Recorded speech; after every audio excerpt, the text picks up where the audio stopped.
We're in lecture 10, in-laws or outlaws. Okay, this is a great lesson. One day, Lord willing, you're going to get married, and you're going to be marrying not only a person, but you marry a family as well. And so we're going to look at lecture number 10, in-laws or outlaws. There's three crucial principles to begin with, and if they're right there in your notes, if you'd follow along. Number one, you don't just marry a person, you marry a family. Hey, you know what? On August 16th, 1980, I didn't just marry Mara Lee. I kind of got her whole family with that as well.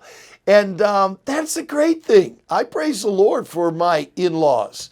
All of them I consider brothers, sisters, and with both my biological parents, my mom and dad in heaven right now, I consider my mom and dad Mara Lee's parents, and they're mine as well. So you don't just marry a person, you marry a family. That's a crucial principle. Number two, postpone all possibilities if parents are not perfectly pleased.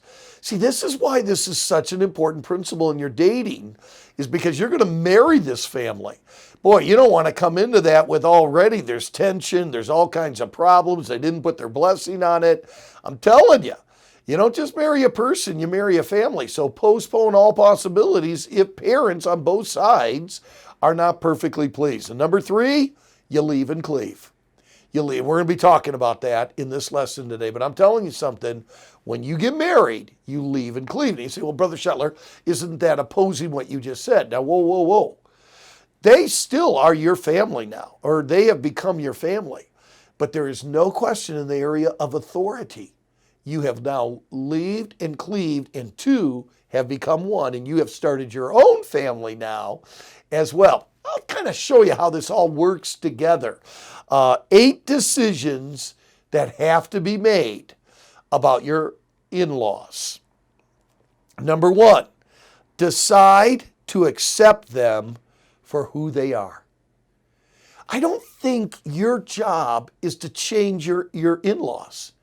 I think your job is to accept your in-laws. Now you say, well, Brother Shetler, what if they're lost? I don't think you're going to have an opportunity to witness to them until you accept them, until you love them, until they know that there's a relationship there. So number 1, decide to accept them for who they are.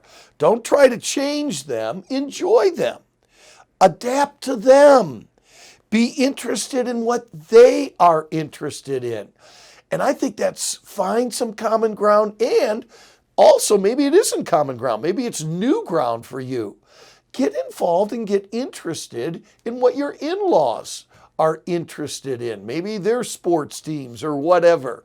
I think that's very important. Decide to accept them for who they are. Number 2, take a deep breath. Here we go. Every year I teach this. This is a tough area for a lot of students. Decide to call them mom and dad, if possible, okay? Now, I'm really glad that I did this. And I'll tell you when I did this. I started to do it just weeks before I married Mara Lee. And yes, the first time I said it, it was uncomfortable. Absolutely. And the second time, though, it was still uncomfortable. It takes a little bit. And it's not only uncomfortable for you, my friend, it's uncomfortable for them. You're not my son. You are not my daughter. Why are you calling me mom or dad? But they need to hear it. They need to get used to it. And you need to as well. And I have to tell you, you will be so glad you did. Notice the 2 points. It's uncomfortable at first. Absolutely. But it's not uncomfortable for me now. I couldn't call Mara Lee's parents anything but mom and dad now. That's the only way I could. I could never call them by their first name. They're my mom and dad. It was uncomfortable at first. And it's good for you to do this, and it's good for them. It begins to develop that relationship. Do know it'll be tough at first, but once you start doing it, you will go, you know what? That was so good that I did that. And I was challenged to do that by Dr. Shetler. And it's really a help now. Number 3, decide, number 1, to accept them for who they are. Don't try to change them. That's not your job to change your in-laws. Decide to call them mom and dad. And I'd guarantee you'll be glad you did. Number 3, decide to never talk bad about your spouse to your family. Okay, what did I just say? I never talked bad about Marilee to my family at all. The only thing my family, my siblings and my mom and dad ever heard about me, about Marilee, was good stuff. Never did I say, yeah, Marilee's not, Marilee doesn't do it. Never. I only, because I'm going to tell you, parents are very protective. And at first, they're going to take your side like crazy. And you never want to build that chasm. And here's the other thing. Maybe your spouse will change in that area or whatever. Now, only thing your family knows is the bad that you told them. Decide to never talk bad about your spouse to your family. Number 4, decide to get away from your parents if possible. Now, that's tough. There will be some exceptions to this point, but I am telling you this, you're not ever going to really start your family and your marriage until you get away from your parents. The first year is especially important. You're going to take your wife and put her in your family. There's going to be a problem between your mom and her. It's just going to happen. And I just want to tell you, girls, if the guy's going to live with your parents, he can never be the spiritual leader of that home until you guys get away. And in Deuteronomy 24, verses 5 through 6, it says in the very first year of marriage, the young men, the Hebrews didn't even go out, the Jews didn't even, the Israelites didn't even go out to fight their first year of marriage. They stayed home with their wife to build that relationship.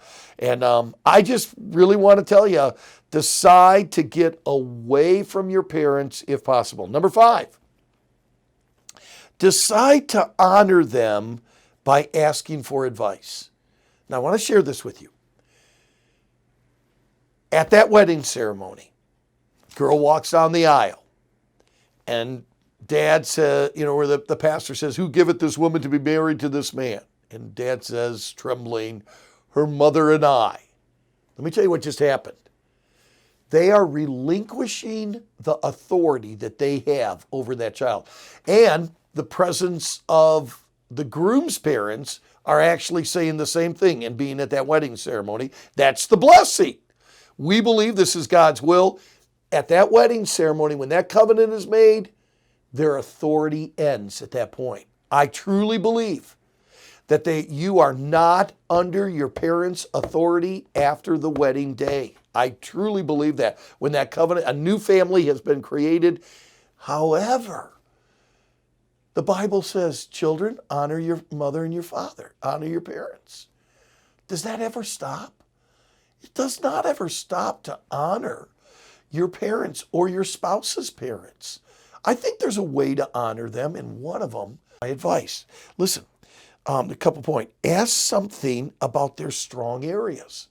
So girls, if there's a dish that his mother makes that's really good, get the recipe. It is amazing how that will bring you guys together, how that will bring you and your in-laws together. Hey, maybe your maybe your father-in-law does really good in an area. Maybe he knows how to fix a car. Maybe he's really good with investments. Maybe he's, has some financial sense, or he's a businessman or whatever. And maybe he's even lost, but he's learned some principles that are probably biblical that have worked in his life. Honor them by asking for advice in areas that they're strong in, that they've done well in. That will mean so much, and that will really build a great bond. I'm telling you, that's a great little point there. Number 6, decide to never talk bad about your spouse's family. All right. Now, Going back to number 3, decide to never talk bad about your spouse to your family. But now listen to this one. Decide to never talk bad about your spouse's family. Okay, so maybe your spouse has a black sheep in the family. You pray for them. And maybe your spouse talks bad about her sibling or his sibling. And, he or she's a real mess. But you know what? And they can do that. That's their brother or their sister. You can't. Okay. As long as I live, I'll never forget this. Marilee's family has one black sheep in it, okay? His name's Steve. And Steve hasn't lived the way that he should live. And Steve can get on your nerves. I do love Steve. I really do. I think I have the best relationship with Steve of all the relatives. But I'll never forget one day we left a vacation where Steve had caused some problems and it was kind of hard to leave. Well, for the 45 minutes after we left, all Marilee did was talk bad about Steve. After about 45 minutes, I decided to join in the conversation. Yeah, that's true about Steve. Conversation stopped. Total silence. Marilee looks over at me and she says, well, your family's no better. And I went, whoa, when did we start talking about my family? I thought we were talking about Steve. And I learned something that day. You know what?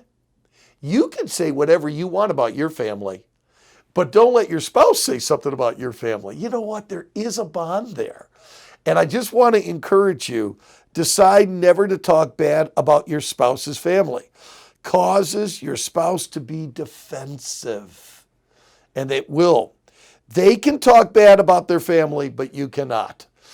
Whatever you do, well, yeah, but there are some good things about Steve. And, God's given him some talents and he's got some things that he can do, Let your spouse say whatever they want about their own family, but you got to be careful about that. I'm just helping you today, all right? Number 7, decide to be positive around them and don't tell them everything. You know what? Your family doesn't need to know everything that's going on in your marriage and with your kids. They don't need to know all that. My mom and dad lived in Pensacola when I pastored in Pensacola, Florida.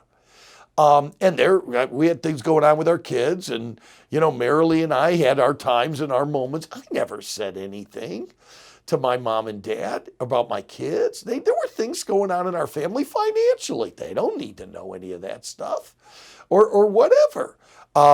Decide to be positive around them and don't tell them everything. Begin to change your intimacy. In your notes there, change your intimacy. Your closest friend, girls, is no longer your mom. Your closest friend now becomes your husband. Change your intimacy. Change your loyalty. Yeah, some of you are, daddy's girls or like you're a mama's boy. You know what? You need to change that loyalty because your loyalty now is to your spouse. Change your intimacy. Change your loyalty. They don't need to hear it. Your parents don't need to hear a lot of things. You stay positive with them. Then number 8, this is always a difficult one, but I want to say this. Decide to never borrow money from them. I think this is a very important thing. Decide never to borrow money from your parents. Dr. Scheller, are there ever exceptions? Okay, there could maybe. But I'm going to tell you, I think there's some problems if you ever do, and I wrote them down. You are in bondage. I know, they're my mom and dad. They love me. They want to do this for me. There's still a connection that is not natural and shouldn't be. There's still a bondage there. And you know what, guys? You borrow money from your in-laws. That's just an unhealthy thing. It taints every time you're together as a family. They have rights in you. They expect things from you. They hold it over you. They may not say it by words, but it's always there. I just want to encourage you, if at all possible, don't borrow money. I know there's going to be exceptions to this one, but I really think you need to think it out and you need to pay it back. If you've already done it or if Get it taken care of, done in a very short amount of time. I would tell you this, if you ever borrow money, it should probably be less than a year that it's all taken care of. And I don't even want to make that exception. 8 decisions that must be made about in-laws or they will become outlaws. Decide to accept them for who they are. Decide to call them mom and dad. Decide to never talk bad about your spouse to your family. Decide to get away from your parents.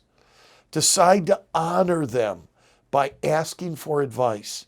Decide to never talk bad about your spouse's family.